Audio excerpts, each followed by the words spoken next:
Good morning friends. આજે આપણે વાત કરવાની છે ખૂબ અગત્યના એક ટોપિકની, અને તે સંકરણ વિશે. અંગ્રેજીમાં કહેવાય હાઇબ્રિડાઇઝેશન.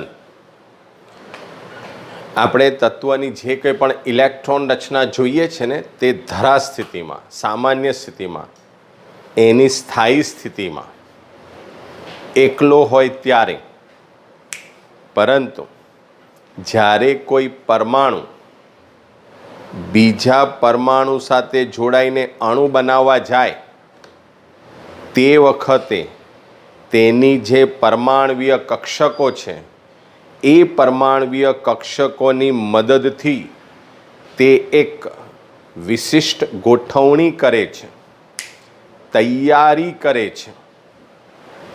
જે રીતે સ્કૂલે જવા માટે આપણે યુનિફોર્મથી માંડીને, સ્કૂલ બેગથી માંડીને બધા પ્રકારની તૈયારી કરીએ છીએ. પિકનિક પર જવાનું હોય તો અલગ પ્રકારની તૈયારી, પ્રવાસ પર જવાનું હોય તો અલગ પ્રકારની તૈયારી. તો કોઈ બી પરમાણુ અણુ બનાવવા માટે બીજા પરમાણુ સાથે જોડાવા પહેલાં પોતાની રીતે એક તૈયારી કરી લે છે. પોતાની જે કક્ષકો છે તે કક્ષકોમાં તે વ્યવસ્થિત ગોઠવણી કરી લે છે, અને તે માટે તેમાં કક્ષકો વચ્ચે સંમિશ્રણ થાય છે. કક્ષકો વચ્ચે શું થાય? સંમિશ્રણ. આ એક પરમાણુની અંદર થતી વાત છે, સામસામેના પરમાણુની વાત નથી. એક જ પરમાણુની જે કક્ષકો છે, નજીકની અને શક્તિનો ઓછો તફાવત ધરાવતી એવી જે કક્ષકો છે તે એકબીજામાં ભળીને સમાન શક્તિ અને સમાન આકાર ધરાવતી જુદી જુદી કક્ષકો બનાવે, એને સંકરણ થયું કહેવાય, હાઇબ્રિડાઇઝેશન થયું કહેવાય. હાઇબ્રિડ, સંકર અથવા સંકૃત કક્ષકો બની એવું કહેવાય.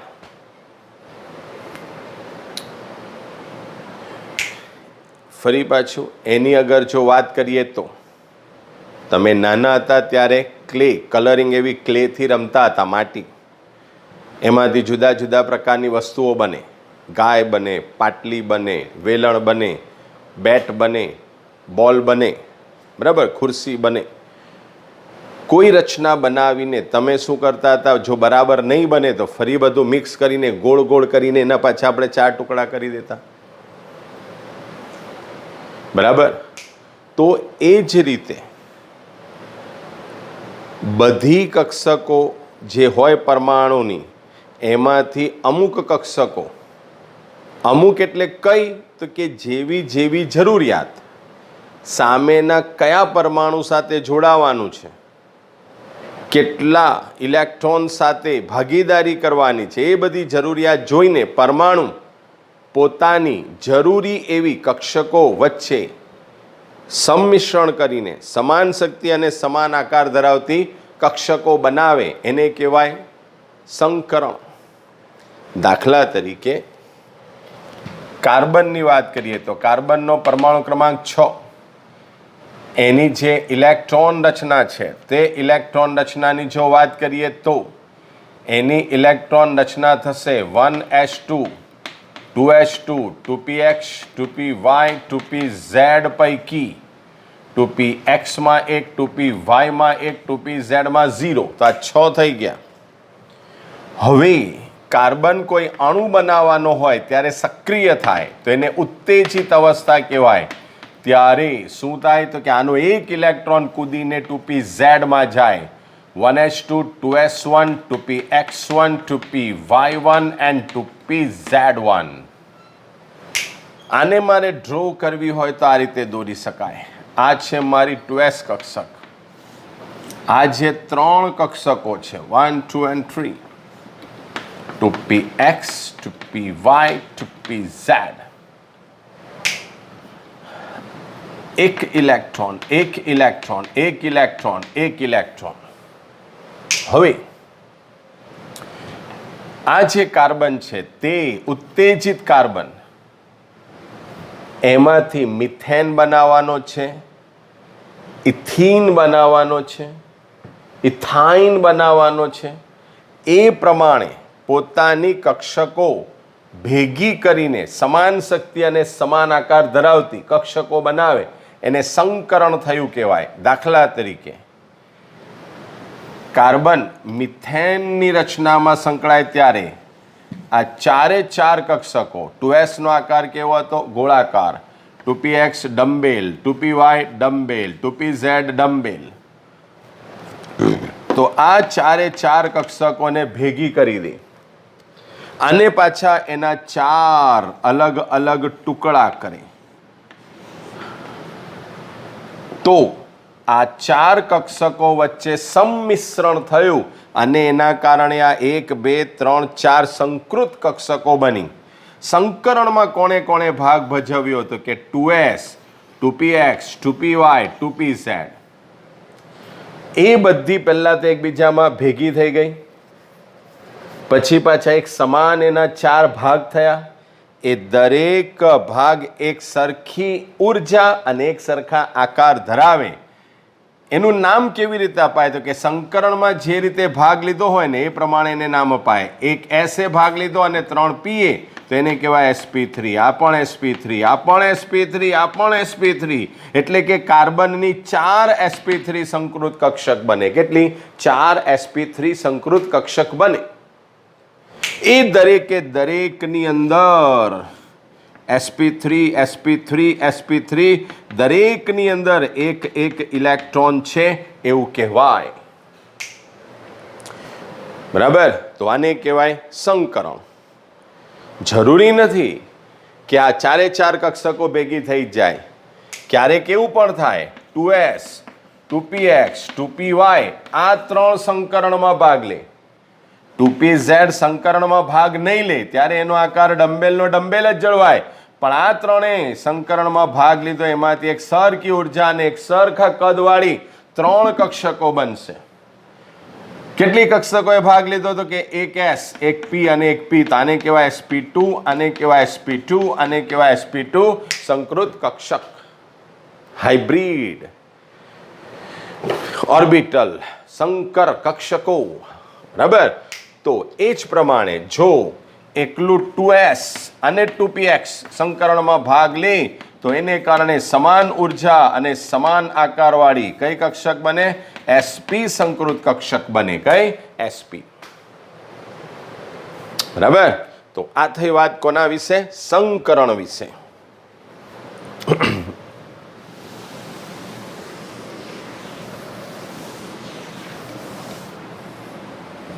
ચાલો ફરી એકવાર આપણે વાત કરીએ છીએ એવા સંકરણ વિશેની.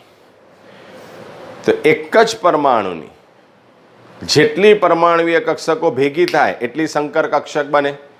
2 પરમાણુવીય કક્ષક ભેગી થાય તો 2 સંકર કક્ષક, 3 ભેગી થાય તો 3, 4 ભેગી થાય તો 4. બરાબર? એ સંકર કક્ષકોનું નામકરણ કઈ રીતે કરાય? તો કે જેટલી કક્ષકોએ સંકરણમાં ભાગ લીધો છે એને આધારે એનું નામકરણ કરાય. દાખલા તરીકે sp, sp3, sp2, d2sp3, dsp3 વગેરે. ત્રીજી વાત, સંકરણની પછી બનેલી જે નવી કક્ષકો છે, સંકૃત કક્ષકો છે, એમની ઉર્જા 4 4ની સમાન અથવા જેટલી બી બને તેની ઉર્જા સમાન. 2 બને તો બંનેની ઉર્જા સમાન, આકાર પણ સમાન. હવે ઉર્જા સમાન હોય તો પહેલા એક ઇલેક્ટ્રોન આપવો પડે ને, પછી એ ડબલ થાય. જેટલી બી કક્ષકો હોય એની ઉર્જા અને આકાર કેવા હોય? સમાન. બીજું, જે સંકૃત કક્ષકો બને છે એમાં દાખલા તરીકે તમે અહીંયા નોટિસ કર્યું હશે કે કાર્બનમાં 1s કક્ષકે સંકરણમાં ભાગ નહીં ભજવ્યો. તેનું કારણ શું? તો કે સંયોજકતા કોષ છેલ્લી કક્ષાની જેટલી કક્ષકો છે એ જ સંકરણમાં ભાગ લે. સંયોજકતા કોષની કક્ષકો જ સંકરણમાં ભાગ લે, એની અંદરની નહીં, બીજી નહીં. બીજું, નંબર 4,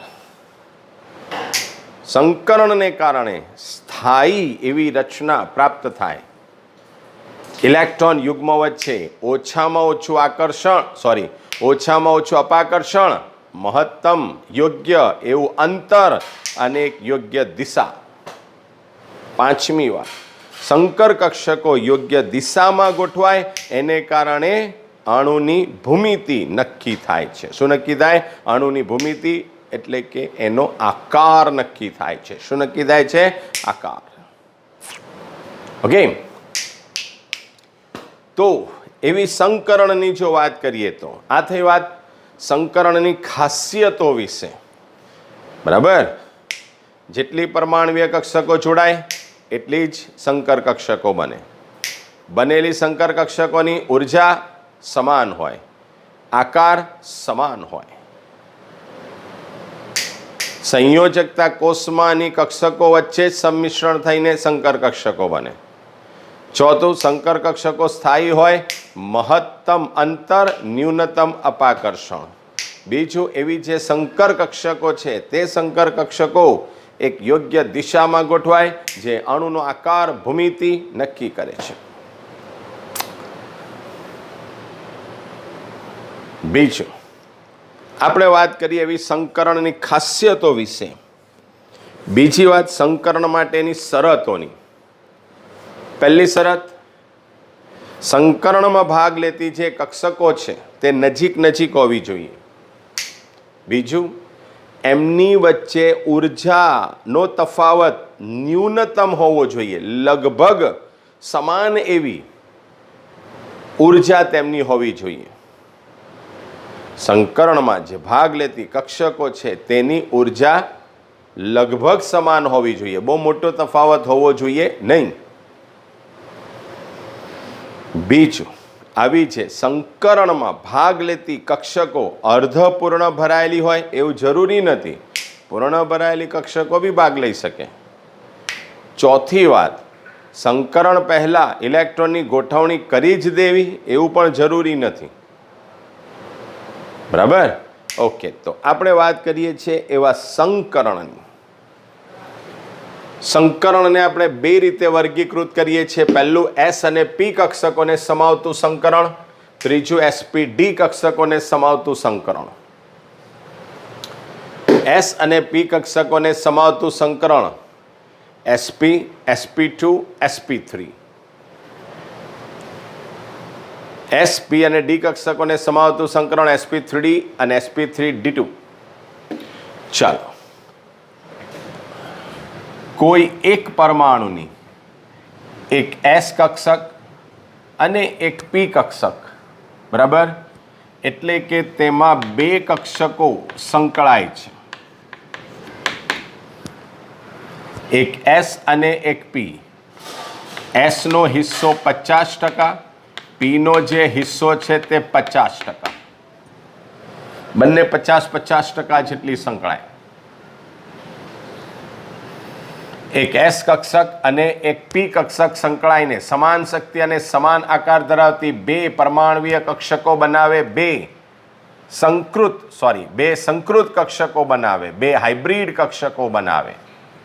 બરાબર, ઓકે. એને કારણે જે ખૂણો છે તે ખૂણો 180 અંશનો રચાય અને એમાંથી બનતા અણુનો જે આકાર છે તે રેખીય હોય. આવી કક્ષકો રેખીય સીધી રેખામાં ગોઠવાય. દાખલા તરીકે BeCl2, BeF2 એવા અણુની અંદર sp સંકરણ થાય છે. કયું સંકરણ થાય છે? sp.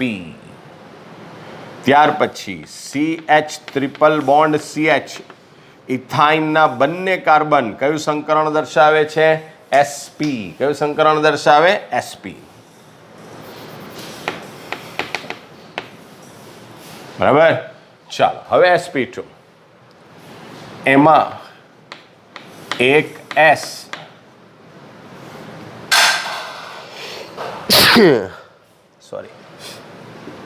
એક એસ અને બે પી કક્ષકો સંકળાય છે. એસનો જે હિસ્સો છે તે કેટલો થાય? લગભગ 33%. બરાબર, પીનો જે હિસ્સો છે તે લગભગ કેટલો થાય? 66%, 66%. એસ લાક્ષણિકતા, કઈ લાક્ષણિકતા?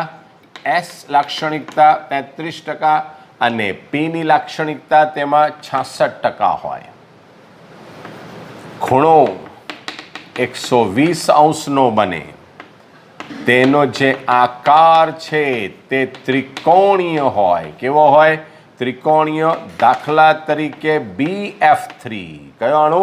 BF3. બરાબર? ઓકે. ત્યાર પછી બીજું CH2 ડબલ બોન્ડ CH2 એટલે કે ઇથીનના દરેક કાર્બન sp2 સંકરણ દર્શાવે.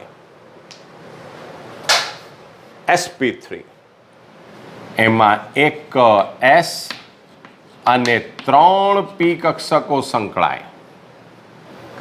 S ની લાક્ષણિકતા 25%, P ની લાક્ષણિકતા 75%.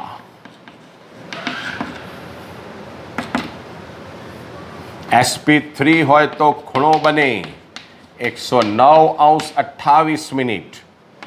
તેને કારણે આકાર બને સમચતુષ્ફલકીય. દાખલા તરીકે CH4 મિથેન. કયો અણુ?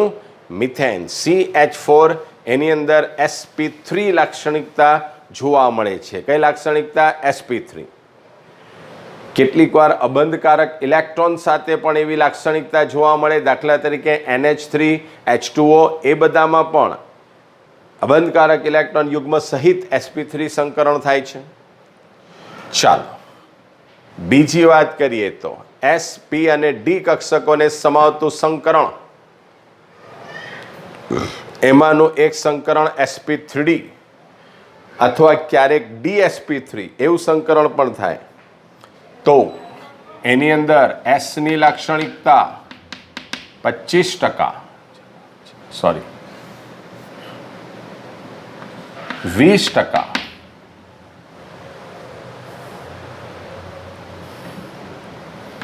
P ની લાક્ષણિકતા 60% અને D ની લાક્ષણિકતા કેટલા ટકા? 20%. એને જે વચ્ચે ખૂણા છે તે 90 મેઇન તો 120 અંશનો ખૂણો રચાય. કેટલા અંશનો? 120 અંશનો. આ ઉપરાંત 90 અંશ, આ ઉપરાંત કેટલાક 180 અંશના બી ખૂણા રચાય. આકાર ત્રિકોણીય દ્વિપિરામિડ. કેવો આકાર? ત્રિકોણીય દ્વિપિરામિડ જેવો તેનો આકાર બને. કેવો? ત્રિકોણીય દ્વિપિરામિડ જેવો આકાર બને. sp3d2 S ની જે અચ્છા આની અંદર કઈ કઈ કક્ષકો સંકળાય? તો કે એક S, 3 P અને 2 D કક્ષકો સંકળાય. S ની જે લાક્ષણિકતા છે તે 16.66%, P ની જે લાક્ષણિકતા છે તે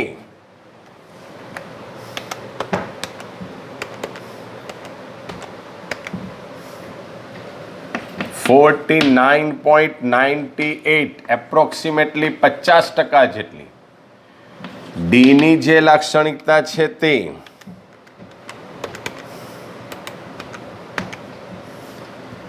33.32% જેટલી. કેટલા ટકા જેટલી? 33.32% જેટલી. એની અંદર ખૂણા જે રચાય તે મોસ્ટ ઓફ 90 ડિગ્રીના અને બે ખૂણા 180ના. ત્યાર પછી એનો જે આકાર છે તે આકાર અષ્ટફલકીય જ હોય. કેવો હોય? અષ્ટફલકીય. બરાબર. ચાલો sp3d ની વાત કરીએ તો એમાં કુલ કક્ષકો કેટલી? 3 ને 1 4 ને 1 5. બરાબર. કુલ 5 કક્ષકો બને. આની અંદર કુલ 3 ને 2 5 ને 1 6 એટલે કુલ 6 કક્ષકો બને. બરાબર. ફરી એકવાર sp ની વાત કરીએ તો sp માં કુલ 2 કક્ષકો બને. sp2 માં કુલ 3 કક્ષકો બને sp3 માં કુલ 4 સંકર કક્ષકો બને. બરાબર. તો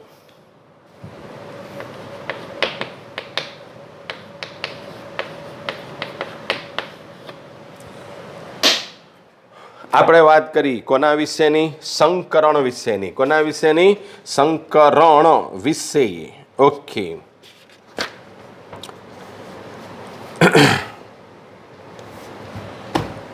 દાખલા તરીકે આમાં ઉદાહરણ PCl5 અને આનું ઉદાહરણ SF6. બરાબર. PCl5 ની અંદર sp3d અને SF6 ની અંદર કયું સંકરણ થાય? sp3d2.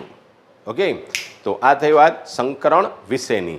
હવે આપણે વાત કરીશું આ સંકરણ દર્શાવતા એવા અણુઓ કે કેવી રીતે સંકરણ થાય અને એમાંથી અણુ કેવી રીતે રચાય. ઓકે.